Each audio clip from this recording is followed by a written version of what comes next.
उत्तर प्रदेश लोकसभा चुनाव में 3 चरण के मतदान के बाद अब चौथे चरण की बारी है और इसमें प्रदेश की एक बड़ी सीट बहराइच भी है।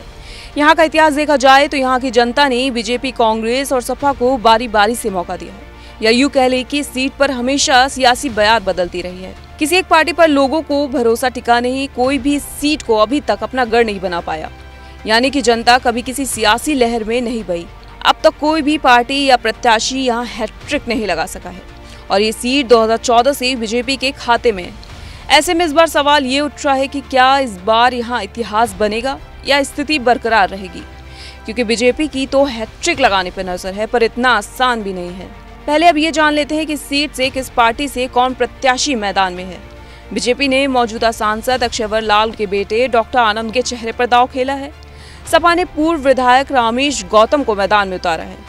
बसपा ने ब्रजेश सोनकर को प्रत्याशी बनाया है। मतलब इस बार वैसे भी त्रिकोणीय मुकाबला है। ऐसे में बीजेपी की राह आसान नहीं है।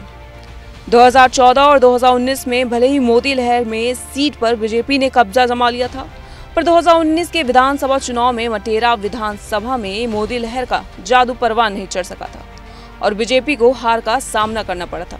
2019 के चुनाव के नतीजे देखें तो यहाँ बीजेपी और सपा के बीच कांटे का मुकाबला था। भाजपा सपा गठबंधन के तहत सपा का प्रत्याशी मैदान में था। उस समय बीजेपी को 5,25,982 वोट और सपा प्रत्याशी शब्बीर मलिक को 3,97,230 वोट मिले थे। बीजेपी के अक्षयवर लाल ने 1,28,752 मतों के अंतर से बड़ी जीत हासिल की थी। अनुसूचित जाति के लिए आरक्षित बहराइच सीट के जातिगत समीकरण को देखें तो यहाँ के चुनाव में मुस्लिम वोटर्स अहम भूमिका निभाते हैं। यहाँ पर 34% से अधिक मुसलमान आबादी है जो चुनाव में निर्णायक भूमिका निभाते हैं। बिरादरी के आधार पर कुर्मी वोटर्स का भी अहम रोल होता है। मुस्लिम और कुर्मी वोटर का रुख भी जाति हार का फैसला करता है। बहराइच सीट पर बीजेपी इस बार हैट्रिक लगाने की तैयारी में लगी है। अब देखना होगा कि बीजेपी विपक्ष के आगे किस तरह चुनौतियों से पार पाती है। अगर बीजेपी अपने मंसूबे में कामयाब होती है तो इतिहास रच जाएगा।